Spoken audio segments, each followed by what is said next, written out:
मनुष्य शरीर में दो विभाग हैं। एक है उसके सामने पुराने कर्मों का फल, अनुकूल प्रतिकूल परिस्थिति मात्र केवल आती है पुराने कर्मों के फल से, जिसको हम लाभ हानि कहते हैं, जिसको हम सुख दुख कहते हैं। और दूसरा है नया कर्म।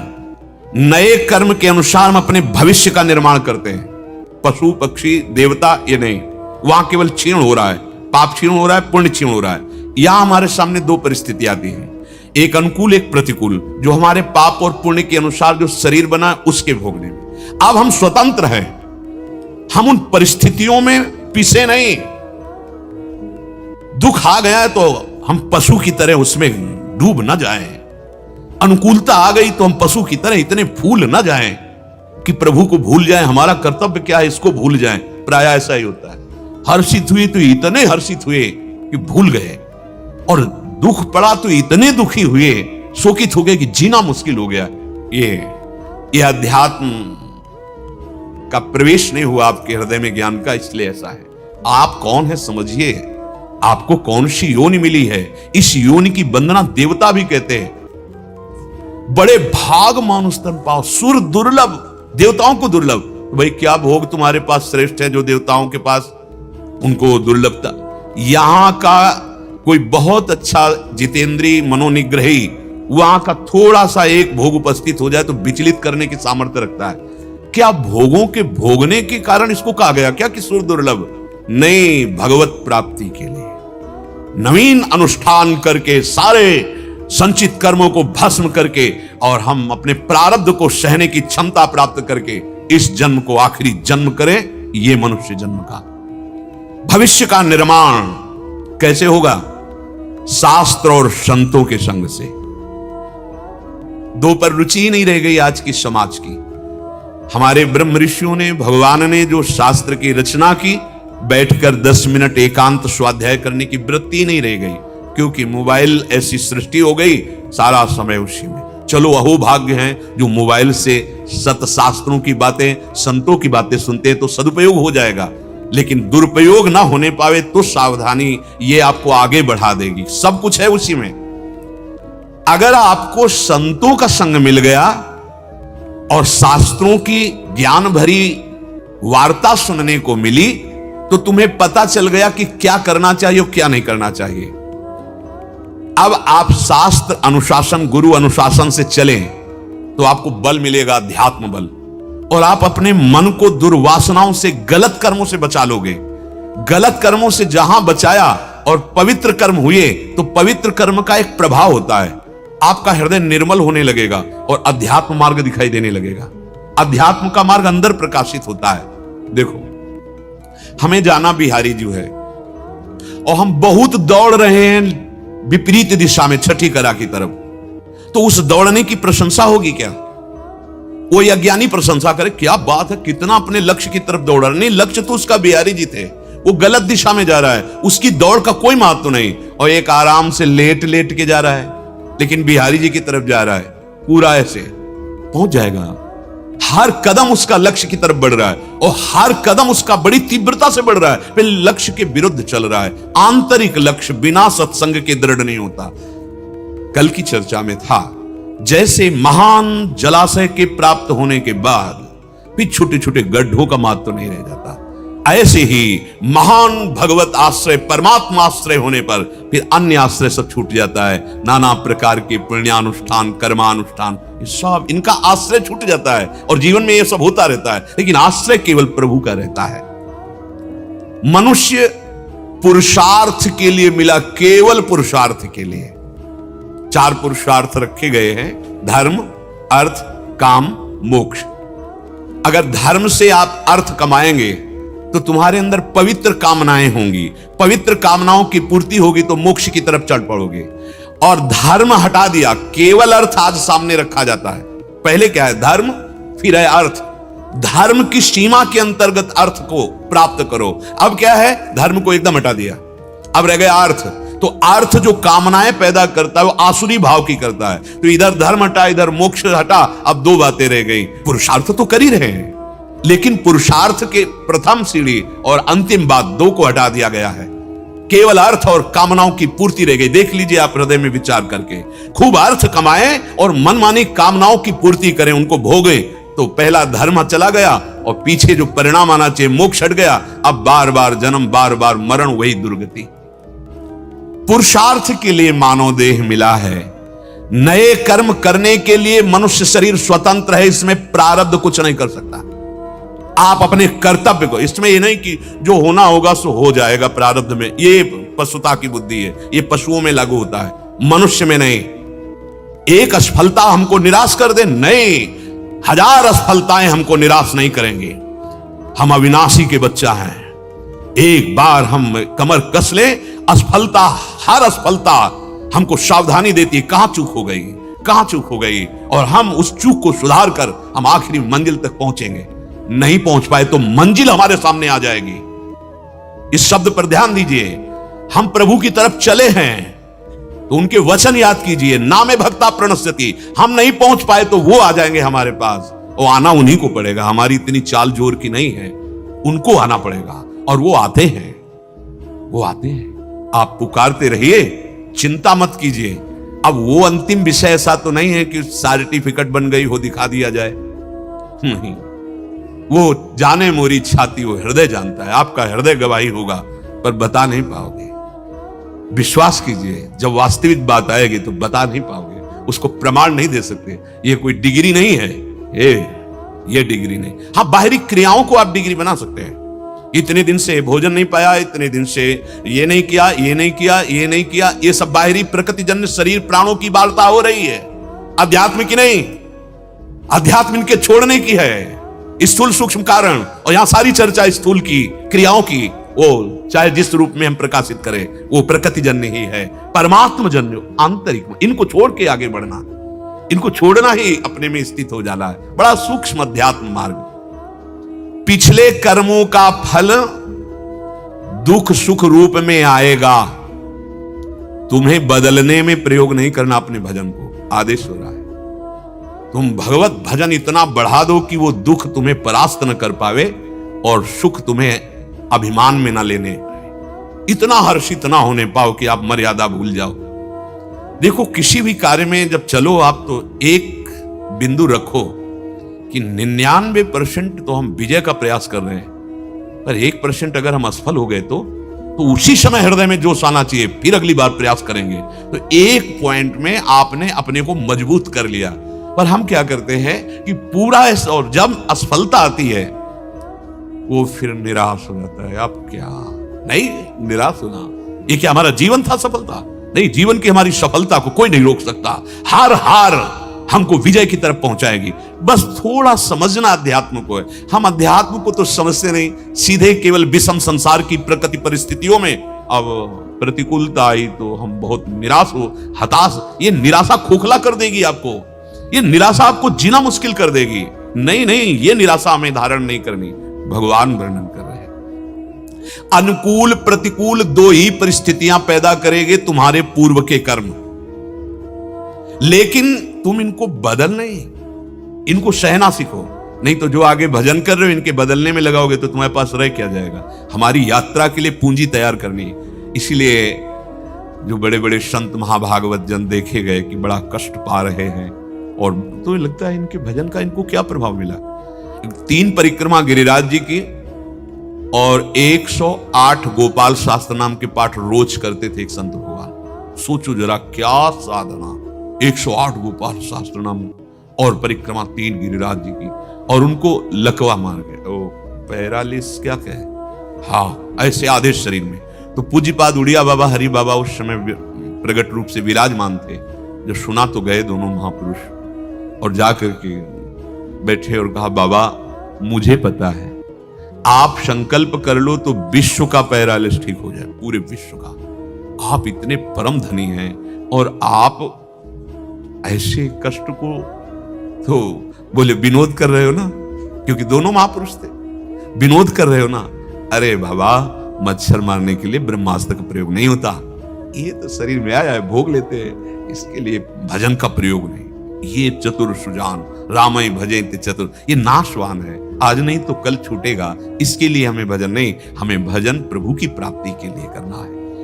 तो कर्म फल दुख और सुख देके नष्ट हो जाएगा, अपने आप नष्ट हो जाएगा। तुम्हें अनुकूल प्रतिकूल या दुख सुख परिस्थिति में डूबना नहीं है। हम लोगों को यही कला नहीं आती। सुख आया तो फूले घूम रहे हैं, दुख आया तो इतने निराश कि कैसे समझावे इनको, इतने निराश।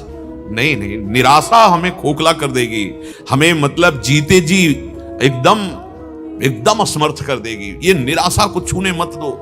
सत्य वस्तु की आशा, विजय की आशा इतनी प्रबल करो कि तुम इतने अभ्यासी बन जाओ कि ये हार तुम्हें, हेलो हम हार गए, ठीक है, हम आगे अभ्यास करेंगे, ऐसे दृढ़ बनेंगे। नहीं, ये हार विजय में बदलेगी। और अगर सत्य मार्ग में आप चल रहे हो तो विजय अंतिम हमारी ही है। हरा दिया युधिष्ठिर जी को, बड़े फूले हैं दुर्योधन आदि। 12 वर्ष का वनवास, 1 वर्ष का अज्ञातवास, महान कष्ट पाया, पर उनका क्या हुआ? पूरे वंश का नाश हुआ और विजय श्री युधिष्ठिर को मिली। निराश नहीं, हताश नहीं, हमको अपने मार्ग को समझना है। हम भारतवासी अध्यात्म को जानने वाले, अध्यात्म में स्थित होने वाले, परम धर्म में देश है।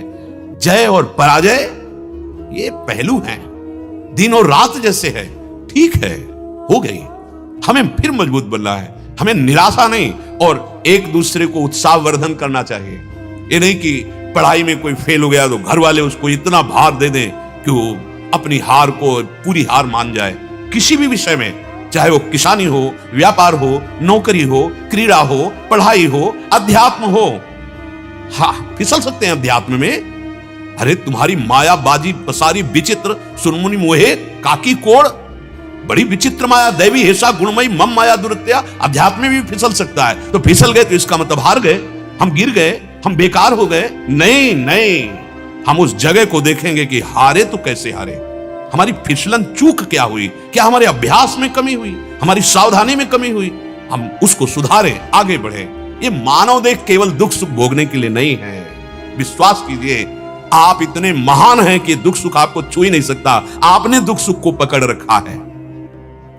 पूरे उद्धार की सामग्री भगवान ने आपके अंदर रख दी है। एक दिन बताया था कि तिजोरी अंदर है, चाबी भी अंदर है, जो आनंद की खोज कर रहे वो अंदर है, लेकिन हम बाहर ढूंढ रहे हैं। पूरे जन्म के जन्म व्यतीत होते जाते हैं, बाहर ढूंढ रहे हैं, नहीं मिलने वाला। सर्वात्मना न विसजित बहिरिंद्रियाणि, आओ अंदर आओ, आओ समाधि भीतर, चित्त न डुलाई तुझ।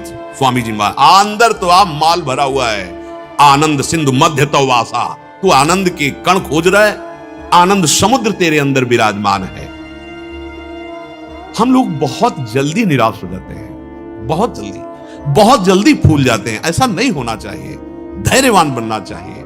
ये दोनों चीजें बड़े बड़े महापुरुषों के जीवन में देखी गई। स्वयं भगवान अवतार लेकर के लीला दिखाते हैं। महान अयोध्या सजी हुई है, उत्सव बधावे की धूम मच रही। क्यों? कल प्रातःकालीन चक्रवर्ती सम्राट पद पर भगवान श्री राम जी का अभिषेक होगा।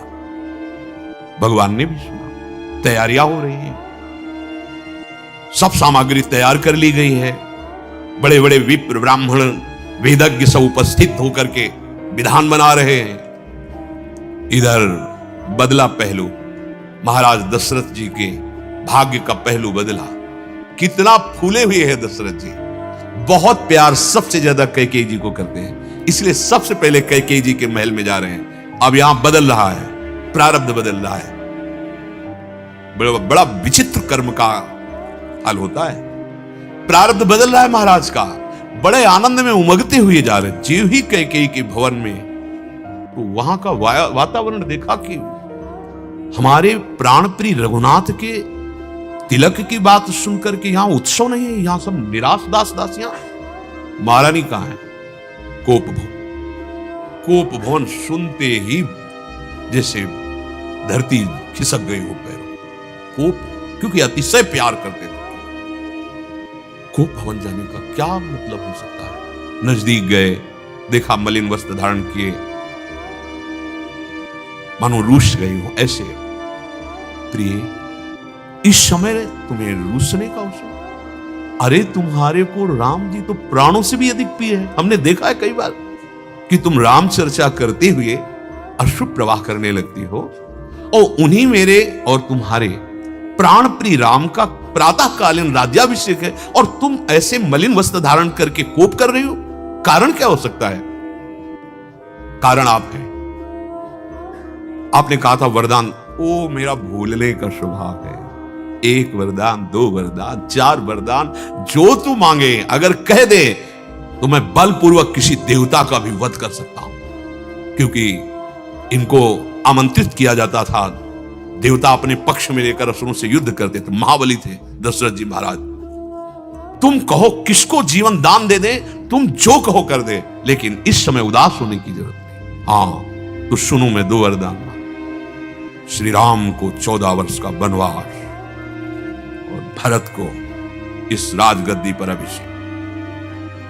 महाराज तो मूर्छित हो गए। मेरे प्राण प्रिय राम को 14 वर्ष का वनवास। उस दशा में वो कह रहे तेरे चरण स्पर्श कर रहा, हाथ जोड़ रहा, मेरे प्राण निकल जाएंगे। तुम एक बात जो कही, सुबह होते ही भरत को बुला के रात तिलक करो, मेरे राम को बनवा। आप देखो परिस्थिति कैसे बदली। हम तुम तो क्या हैं सोचो। भगवान के पिता का सौभाग्य और स्वयं भगवान, राज तिलक होना है ऐसा। जो ही सूचना पहुंचती है कि पिताश्री ने याद किया, वहां गए, वहां दर्शन। जो बताया कि ये तो बताएंगे नहीं, ये तो ऐसे ही मूर्छित पड़े हैं आपके उसमें, लेकिन उन्होंने मुझे वचन दिया है आपको 14 वर्ष का वनवास तपस्वी वेश में किसी ग्राम नगर में नहीं जाना। 14 वर्ष विशेष उदासी भाव से। बहुत प्रसन्न हुए भगवान। मानो राज तिलक में उतने प्रसन्न नहीं हुए थे, उस समय संकोच में हो गए थे कि हम चारों भाई एक साथ प्रकट हुए हैं, फिर मेरा ही राज तिलक क्यों? सब भाइयों का राज तिलक होना चाहिए, भगवान का स्वभाव। लेकिन जे भी सुना भरत को राज तिलक को मेरा लेकिन हुआ क्या? पूरी अयोध्या और महाराज के प्राण विसर्जित हो गए। राम राम राम। हम उसी मृत्यु लोक में जन्मे हैं, हमें मानव देह मिली है।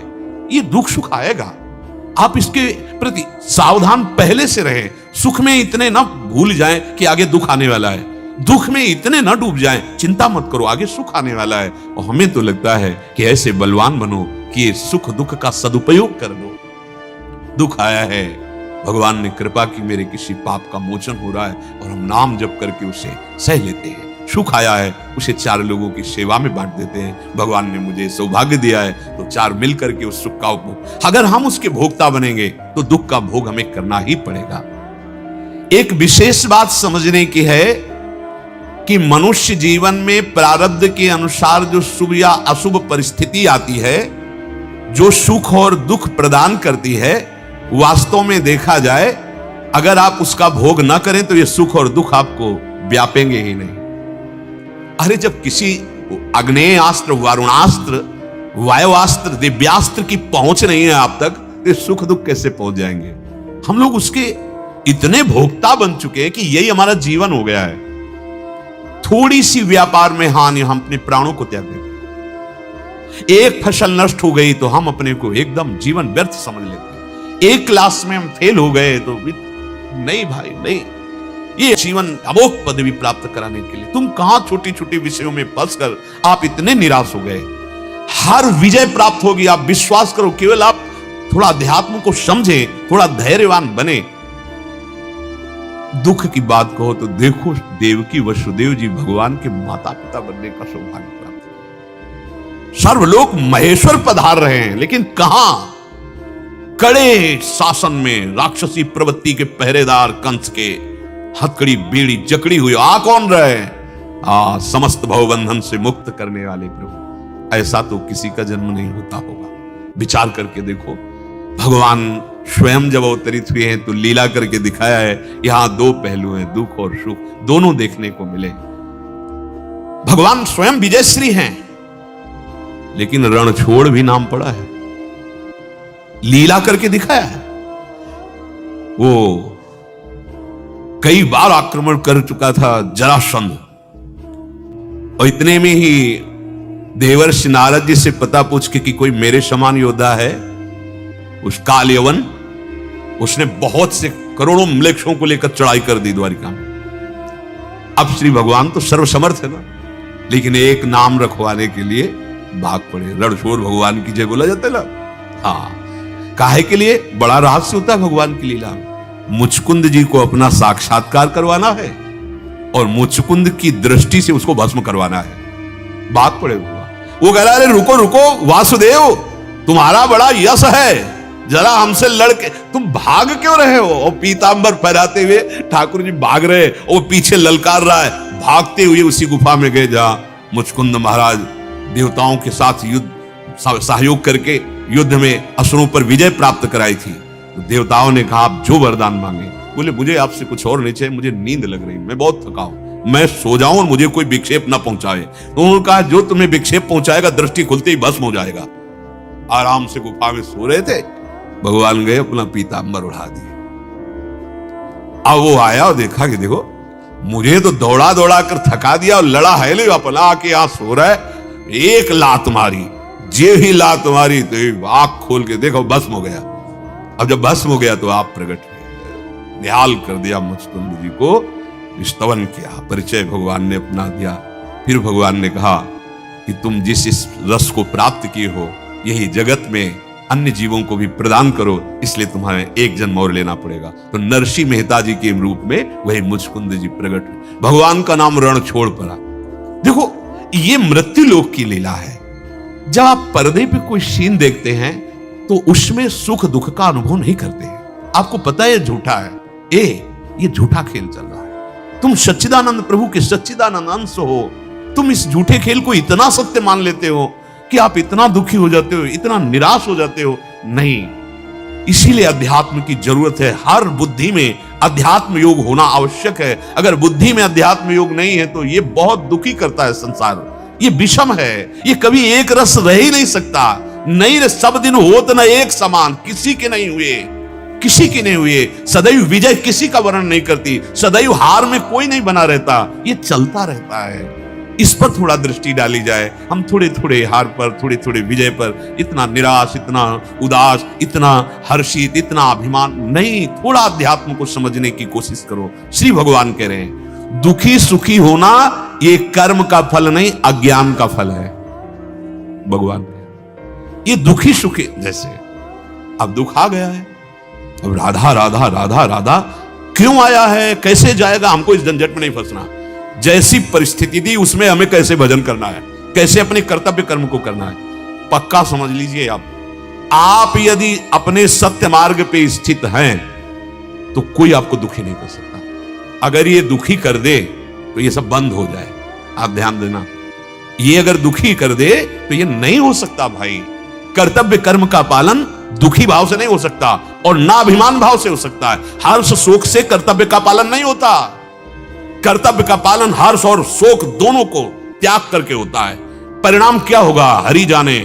मेरे को कर्तव्य मिला, केवल कर्तव्य, कर्तव्य से चूक नहीं होने देंगे और परिणाम जो आएगा वो हरि की तरफ से आएगा और उसका हम स्वागत करते हैं। जोई जोई प्यारो करे सोई मोई भावे। हमारे कर्तव्य की चूक ये हमें बर्दाश्त नहीं होगी। कर्तव्य पर कर्मण्ये वाधिकारस्ते मां फलेषु कदाचन, क्यों कह रहे हैं? तुम्हें दुख से बचाने के लिए कह रहे हैं। कोई भी कर्म बिना फल दिए नहीं जाएगा, तुम चिंता क्यों करते हो? केवल अपने कर्तव्य पर। अगर हम कहीं अपने कर्तव्य में अभ्यास में चूक करेंगे तो हमें फिर हार का मुख देखना पड़ेगा। हम बड़े प्रयासरत हैं, हमारा प्रयास ठीक है तो हमें निराश नहीं होना है। हमारी चूक हो गई तो हमें निराश होना है। हमारे कर्तव्य में चूक नहीं तो हमें निराश नहीं होना है। और कर्तव्य का पालन करने वाले के अंदर भगवान ऐसी सामर्थ्य देते हैं कि वो हार में भी निराश नहीं होगा। भगवान यही युक्ति सिखा रहे। गीता जी हमें परम सुख प्रदान करने के लिए भगवान ने गाई। ये सुखी और दुखी हो जाना अज्ञान का फल है। कारण परिस्थिति तो बाहर से आई और सुखी दुखी तुम भीतर से हो रहे हो। परिस्थिति को तुमने अपना इतना गाढ़ भाव से तन्मयता से स्वीकार कर लिया, परिस्थिति के अनुसार तुम दुखी या सुखी हो रहे हो। बहुत सुंदर बात है, आप अपने स्वरूप को नहीं जानते, इसीलिए है। अपने लोग अपने स्वरूप को भूल गए, अपने प्रभु को भूल गए हैं। ये कोई विजय विजय नहीं, ये कोई हार हार नहीं है। ये हार और जय हमें स्पर्श नहीं कर सकती। हम केवल बाहरी ही विचरण में इतने निराश, इतने हर्षित नहीं होना चाहिए, नहीं होना चाहिए। देखो, मानव देह केवल इतने के लिए नहीं मिली। अगर आप इस बात को नहीं समझेंगे तो आपकी बुद्धि, आपका मन आपको गलत सलाह देने लगेगा। इसी में भगवान कहते हैं कि तुम ये भी मत सोचो कि मैं आज से कर्म नहीं करूंगा, विजय नहीं मिली तुम्हें कर नहीं, तू ना करने में भी ये तो नहीं बनेगा, कर्म करना ही है। बहुत बहुत भगवान बोल रहे हैं, बिल्कुल आनंदमय जीवन हो जाएगा। हम दुख सुख के साथ अपना तदात्म भाव कर लेते हैं, इसीलिए परिस्थिति हमको परास्त कर देती है। अगर दुखदाई परिस्थिति आई है तो घबराने की जरूरत नहीं, सावधान होने की जरूरत है। हमसे क्या चूक हुई है, कोई पूछे। अब जैसे तो हमसे कोई पाप हुआ, हमसे कोई चूक हुई, उसका परिणाम है। भीष्म जी बाणों पे हैं, हाँ कोई चूक हुई पर हमें नहीं दिखाई दे रही, तो भगवान उनको दिखा रहे, देखो ये चूक हुई है, हमसे चूक हुई है। चूक होना भी स्वाभाविक है। अरे मनुष्य शरीर मिला है, हो सकता है कोई भी चूक हो सकती है। जब हम उस चूक को अपने सुधारने की वृत्ति न लाके उस पर डूब जाते हैं कि अब क्या होगा, अब तो चूक हो गई, अब तो हार गए, तब हम दुख का भोग करने लगे। नहीं नहीं, तुम्हें दुख का भोग नहीं करना, ये आया और गया। जैसे कोई भी दुख आता है, आप देखो धीरे धीरे क्षीण हो रहा है, धीरे धीरे वृत्ति उससे उबर रही है। और अगर कहीं आप भगवान का आश्रय लिए हैं, अध्यात्म का आश्रय लिए हैं, तो सेकंड में निकल सकते हैं, मिनट में निकल सकते हैं, घंटे में निकल सकते हैं। और कोई कोई जीवन भर नहीं निकल पाता, निकल ही नहीं पाता। अध्यात्म की युक्ति के द्वारा बड़े से बड़े शोक से ऊपर निकला जा सकता है, क्योंकि वो शोक आपको डुबो ही नहीं सकता, आपको छू ही नहीं सकता। आप शोक को पकड़ लिए हैं, इसलिए आप दुखी हो रहे हैं। हमारे को मा फलेषु कदाचन, किंचन मात्र भी फल की चिंता नहीं करनी चाहिए। और हम सब फल की ही चिंता में रहते हैं। हम यहां जा रहे हैं तो हमको क्या फल मिलेगा, हम यहां जाएं अगर वो काम नहीं बना तो मुझे फल नहीं मिला, हम ये पुण्य करें या ये कर्म करें, ये फल की आकांक्षा ही हमें दुखी सुखी कर रही है। अब कैसे समझाए, बिना फल के कुछ सोच ही नहीं है। अगर हमारी कोई सोच भी बनती है तो उसका फल क्या होगा। चलो अच्छा, फल के ही देखने वाले हो तो फिर अधर्म आचरण में क्यों नहीं देखा, ये जो मैं करने जा रहा हूं इसका उधर नहीं देखेंगे, फल में, उधर फल में नहीं देखेंगे। व्यभिचार में, मदिरापान में, मांस भक्षण में, हिंसा में, द्यूत कीड़ा में फल पे दृष्टि नहीं डाली। लेकिन थोड़ा भी अगर दान पुण्य सत्कर्म, उस पे फल पे, हमने हवन किया, हम विजय क्यों नहीं प्राप्त किए, हमने दान किया, हमको ये लाभ क्यों नहीं। और उधर, अब वो उधर जो किया है जिसके फल का तुमने चिंतन नहीं किया, वो फल आकर के तुम्हें ऐसी परिस्थिति में फंसाएगा, तुम्हें दुख देगा। ये सिद्धांत है, सिद्धांत है। सिद्धांत को इसमें तुम्हारा तर्क काम नहीं करेगा। फल को भगवान के ऊपर छोड़ करके अपने अभ्यास और अपने कर्तव्य को इतना दृढ़ कर दो और ऐसी सम स्थिति में रहो, सुख दुख समय कृत्वा लाभा लाभो जया जय। लाभ हानि में, जय पराजय में, सुख दुख में थोड़ा सम होना सीखो। मनुष्य शरीर में टूटने के लिए नहीं मिला। फल की इच्छा ना रख करके जो कर्तव्य कर्म करता है, कर्म उसको बांध नहीं पाता, कर्म बंधन से मुक्त हो जाता है। प्राय हम फल की इच्छा में ही बंद करते हैं, फल की इच्छा का त्याग ही नहीं कर। कोई विशेष परमार्थी ऐसा जो कर्तव्य कर्म का ध्यान रखते हुए फल की इच्छा नहीं रखता। फलेच्छा भोक्तत्व भाव पैदा कर देगी और दुख सुख भोगना पड़ेगा। भोक्तत्व भाव में ही कर्तत्व भाव टिका हुआ, जन्म मरण निश्चित हो गया। ये भगवान कानून वर्णन कर रहे हैं, सिद्धांत वर्णन कर रहे हैं। फलेच्छा का त्याग, भोक्तत्व भाव त्याग, तो कर्ता भाव मिट गया, जीवन मुक्त हो गए, कर्म बंधन बांध ही नहीं पाया। फलेच्छा सर्वथा मिटने से कर्तत्व भाव मिटा, कर्तत्व भाव मिटा, जीवन मुक्त हुआ। जीवन मुक्त हर समय परमानंद में निमग्न।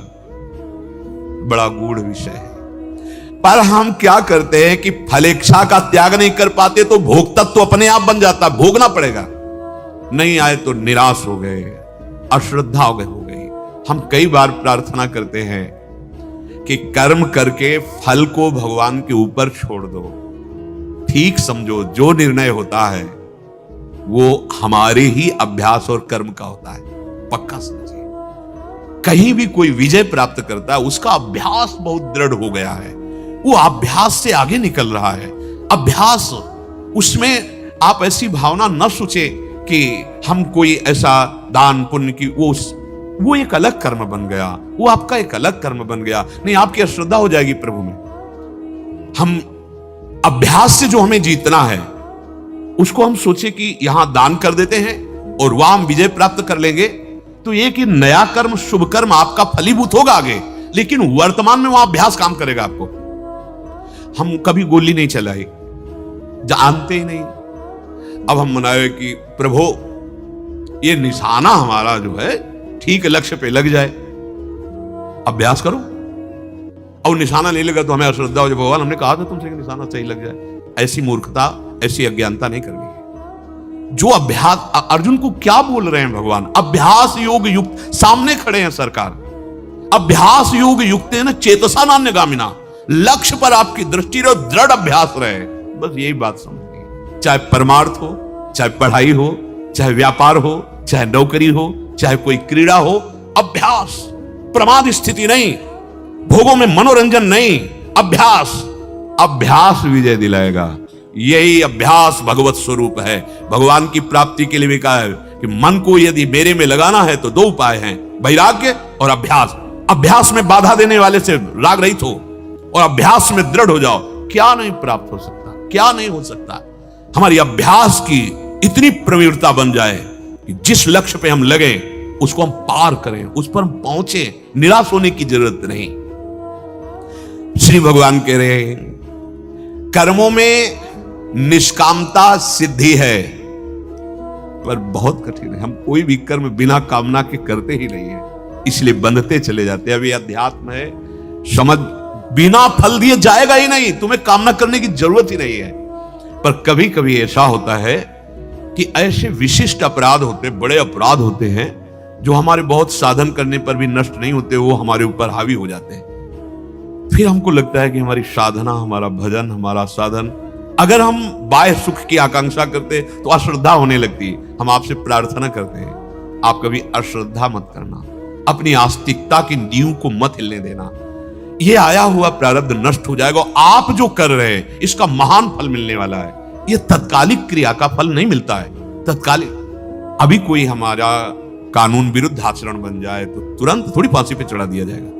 उसके लिए बहुत कार्रवाइयां होती हैं, बहुत निर्णय होता है, वो कई कई वर्ष व्यतीत हो जाते हैं, फिर जाके निर्णय मिलता है। आप यही देख लो ना, अगर सबके सामने तुरंत दंड मिले तो बहुत सुधार हो जाए, नहीं हो जाए कि इसने ये किया, देखो ऐसे ऐसे किया गया, तुरंत नहीं होता। ऐसे ही हमसे यदि पापाचरण हो रहे थे, तुरंत उनका फल नहीं मिल रहा। हमसे ऐसे सत्कर्म हो रहे थे, उनका तुरंत नहीं, फसल भी तुरंत नहीं तैयार हो जाती।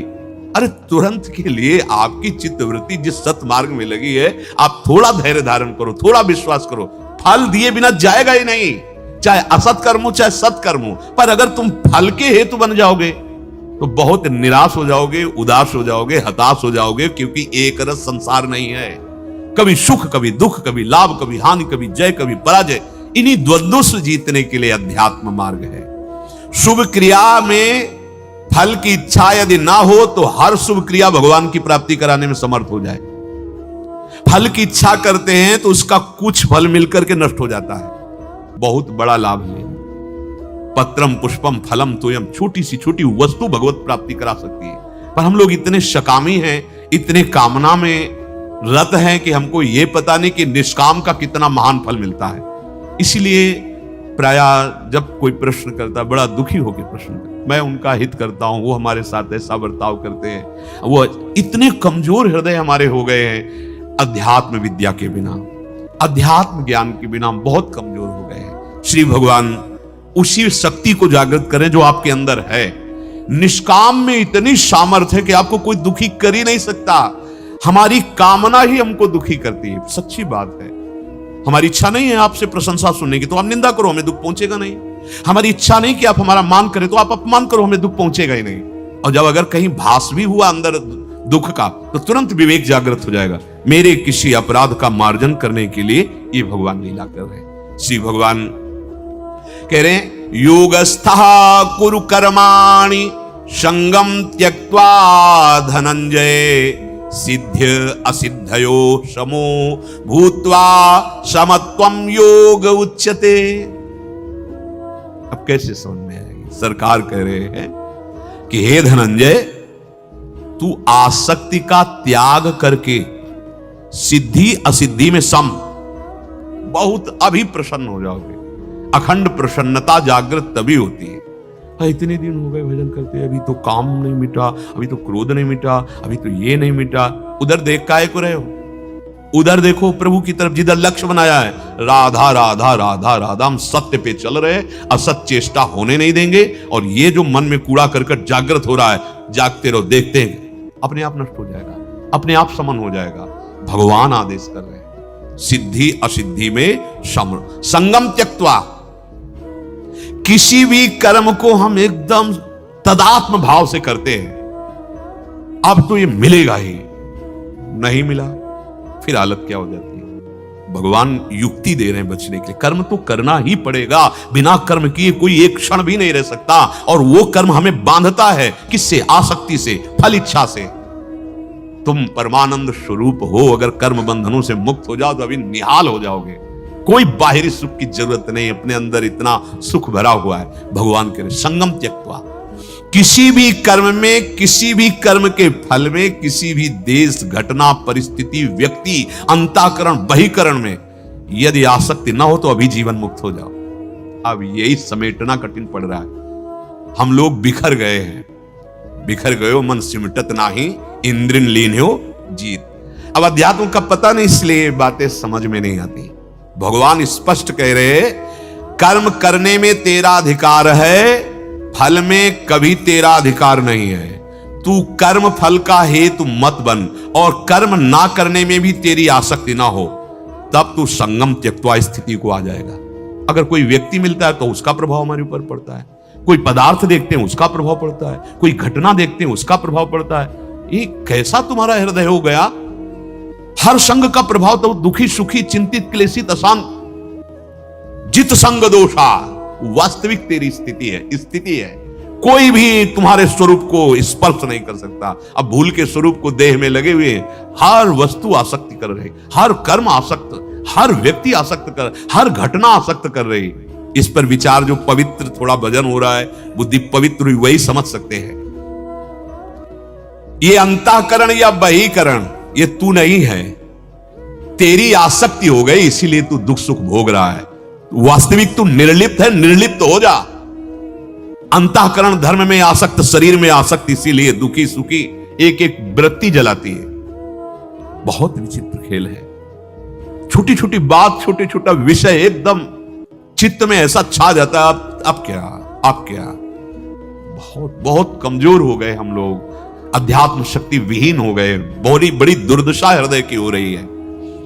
ये जो चिपकने का स्वभाव है मन का, वस्तु, व्यक्ति, दृश्य, स्थान, इसी के सुधारने के लिए जन्म मिला है।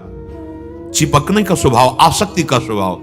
किसी भी व्यक्ति, वस्तु, स्थान को देखा, मन के चिपकने का मतलब उसमें दृश्य आ जाना, उसका प्रभाव आ जाना, उसका चिंतन होना। कोई हमें किस भाव से देख रहा है, कैसे क्रिया हो रही, कैसी वस्तु है, कैसी, उसका सबका प्रभाव पड़ रहा है। असंग, अभी जीवन मुक्त। किसी का कोई प्रभाव मन पे नहीं। कब? जब मन में नाम चलेगा, बुद्धि में विवेक जागृत होगा।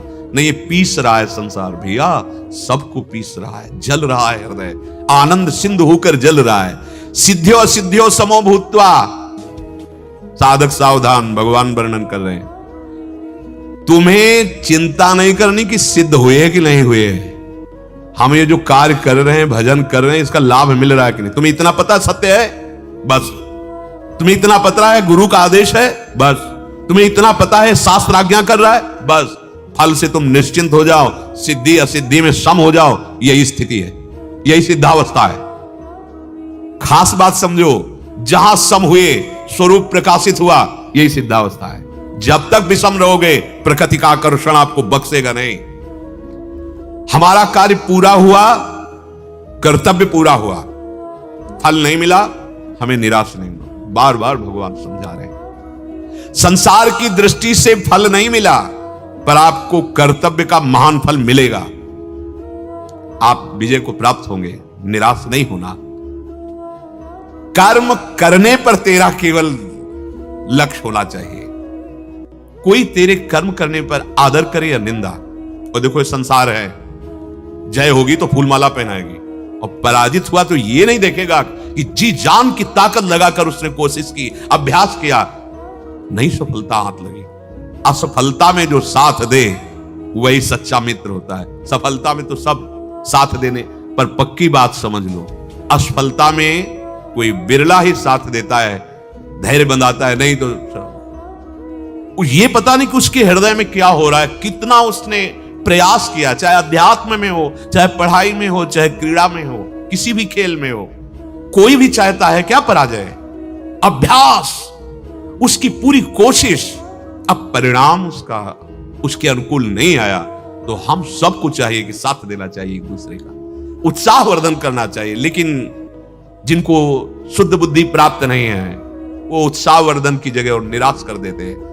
बच्चा फेल होके आया, अगर माता पिता इतने पैसे लगा दिए, तो खिलवाड़ में समय नष्ट किया, फेल हो गया, और वो वैसे उसके मित्र जो पास हो गए, वो वैसे ही ऐंठ के चल रहे थे, वो वैसे ही दुखी हो रहा था, अल्पबुद्धि, और ऊपर से आकर आपने, और अब वो क्या, उसकी निराशा कहां पहुंचा देगी उसको। ऐसे किसी भी विषय में सबसे प्रार्थना है, कोई भी पराजित हो रहा हो, उठाने की कोशिश करो, उसको उस पराजय के दुख से निकालने की कोशिश करो, उसको सहयोग दो, मानसिक सहयोग दो, वाणी का सहयोग दो, तभी हम वास्तविकता में मित्रता का व्यवहार, तभी हम एक दूसरे को सुख पहुंचा सकते हैं। पर प्रायः ऐसा नहीं देखा जाता, असफलता पर सवरे नहीं भाई, कोई नहीं चाहता असफलता। कौन चाहता असफलता? पूरा प्रयास करने पर यदि असफल हुआ है तो पूजनीय है, प्रशंसनीय, उसकी प्रशंसा करो, तुमने बहुत प्रयास किया, निराश होने की जरूरत नहीं। ये अभ्यास, ये प्रयास, एक दिन सफलता तुम्हारे चरण चूमेगी, तुम्हें निराश नहीं होना। भगवान कह रहे हैं, तुम्हारा आदर करे कोई या निरादर, प्रशंसा करे या निंदा, अंतःकरण शुद्ध हो या ना हो, सिद्धि मिले ना मिले, तुम्हें बिल्कुल परवाह नहीं करे। भगवान कह रहे हैं तो फिर काहे को चिंता करते? तभी तो शरणागत मस्त रहता, निश्चिंत रहता। महाराज आपकी नाव में बैठ गए, देखना, पर यहां नाव का परिचय ही नहीं है, इसीलिए हम निराश हो जाते हैं, हताश हो जाते हैं, दुखी सुखी हो जाते हैं। बहुत सुंदर मार्ग है भगवान का आश्रय, निहाल कर देते। सच्ची कहते, भगवान का आश्रय ना हो तो फिर वो दुर्गति होती है, अंतर में होती है। सब सुविधाएं, लेकिन जल रहा हृदय, उसको कैसे शांत करोगे? एसी नहीं शांत कर पाएगी, ठंडा जल नहीं शांत कर पाएगा, विचार शांत करेंगे। और वो विचार बाजार में नहीं मिलते, वो भगवद आश्रय से आते हैं, भगवद आश्रित से। भगवद आश्रित को विचार देकर भगवान बचा लेते। भारी से भारी दुख की परिस्थिति है, पर इतना उत्तम विचार है कि दुख उसे छू नहीं पा रहा है। श्री भगवान करुणा करके कह रहे हैं, योगस्थः कुरु कर्माणि। कर्म केवल तुम्हें नहीं बचा पाएगा, कर्म योग बचा लेगा। योगस्थः कुरु कर्माणि, कर्म के साथ योग भी जोड़ ले। भगवान से संबंध रखना और कर्तव्य का पालन करना, ये योग हो जाता है। अहम से संबंध रखना और कर्म की फल की इच्छा रखते हुए कर्म करना, ये बंधनकारक कर्म बन जाता है। भगवान करे योगस्थः कुरु कर्माणि, सिद्धि असिद्धि में सम। ये तभी होगा जब थोड़ा सा ज्ञान प्राप्त हो जाए, थोड़ा अध्यात्म ज्ञान प्राप्त हो जाए। नहीं, सिद्धि असिद्धि में सम होना बड़ा कठिन होता है। लाभ के लिए करते हो, जब हानि होती तो देखो हम सब निराश हो जाते हैं। ठीक नहीं है, ये निराशा हमारी उन्नति में बाधक हो जाएगी, हमारे जीवन को जीने में बहुत बाधा पहुंचा देगी। इतना दुर्लभ जीवन हम निराश होकर जिए, हम हताश होकर जिए, ऐसा नहीं, ऐसा नहीं। इसीलिए अध्यात्म की कला आनी चाहिए, अध्यात्म की युक्ति होनी चाहिए। कोई ये ना समझ ले कि आरंभ में एक बार मैं गिर गया तो गिरता ही रहूंगा। ये ऐसे अमृतमय वचन है चलने वाले के लिए, जो नहीं चल रहे वो क्या समझेंगे। कभी ये ना समझे कि आरंभ किया और गिर गए तो अब क्या नहीं। जैसे जीतने वाले को उत्साह होता है, उसे 1000 गुना उत्साह बढ़कर हम बढ़ाएंगे। हम यही नहीं समझ पा रहे। विजय तो हमारे चरण चूमेगी। अरे अविनाशी के बच्चे हैं, हमें बिल्कुल निराश नहीं होना। एक बार आरंभ में यदि हम गिर गए हैं, चूक हो गई, चढ़ना हमारा फिसल गया पैर, हमें बिल्कुल पीछे नहीं हटना। ये प्रायः गिराने पर ही है, कोई उत्साह बढ़ाने वाला नहीं मिलता है। हम अपनी बात करते, कोई उत्साह बढ़ाने, वो केवल हरि गुरु है। बढ़ बढ़ आगे बढ़, नहीं यहां संसार चमत्कार का नमस्कार। वाहवाही तभी तक है जब तक तुम्हारे गुण दिखाई दे रहे हैं, और गुण में चूक हुई फिर तुम तैयार हो ऐसे। तुम्हें ऐसा मजबूत तैयार होना है कि किसी की प्रशंसा और किसी की निंदा तुम्हारे कदम न रोक पावे, असफलता भी तुम्हारे कदम न रोक पावे। ऐ साधक, ऐ उपासक, ऐ मनुष्य देह में विराजमान भगवद अंश, कोई असफलता तुम्हारे कदम न रोक पावे। चलना है हमें उस दिव्य वस्तु को प्राप्त करना है, हमें विजय प्राप्त करनी है। एक बार तुमने यदि असफलता में भी कदम बढ़ा दिए, महावीर बन जाओगे। ये असफलता कदम रोक देती है। अब क्या होगा? अब वही होगा जो होना है। बस जिद्दी स्वभाव चाहिए, यहां जिद्दी स्वभाव चाहिए। जीवन में देखा है, जहां कहीं भय, जहां कहीं परास्त होने की बात मन ने खड़ी की है, वहीं अब कर परास्त तुम। हर तरह से देखा है कि क्रॉस कर गए, निकल गए। वो अहंकार नहीं होता, वो भगवद आश्रय और अपने अभ्यास, उसमें दृढ़ता, उसमें फिसड्डी स्वभाव नहीं, रोने वाला स्वभाव नहीं होना चाहिए। नहीं, हम रो नहीं सकते, रुलाएंगे। ये काम क्रोध बहुत रुला चुके हैं। भगवान का आश्रय लेकर हर विकार को भगाएंगे। ए वीर पुरुष के लिए हम सब महावीर के अंश हैं, महाबली हैं हमारे प्रभु। अभयद भुज दंडमूल पीनांश सानुकूल, उनके शरणागत हैं। ये केवल बातें या प्रवचन नहीं कर रहे, ये छाती की बात कर रहे हैं। कदम कदम पर पराजय परास्त करने के लिए दौड़ती है, और उपासक देख रहा है पर घबराए नहीं। हर कदम उसका विजय श्री की तरफ बढ़ेगा, क्योंकि हम सत्य वस्तु की तरफ चल रहे हैं। हम अपने कर्तव्य का पालन। एक बार असफल हो गए तो क्या हुआ? हमको अपनी सफलता प्राप्त करनी, निराश नहीं होना। और एक बार यदि तुम ऐसा कर ले गए सम सिद्धि असिद्धि में, तो समझ लो कि तुमने परमात्मा प्राप्ति या ऊंचाई पर चढ़ने के लिए कमर कस लिए, तुम्हें कोई नीचा नहीं दिखा सकता।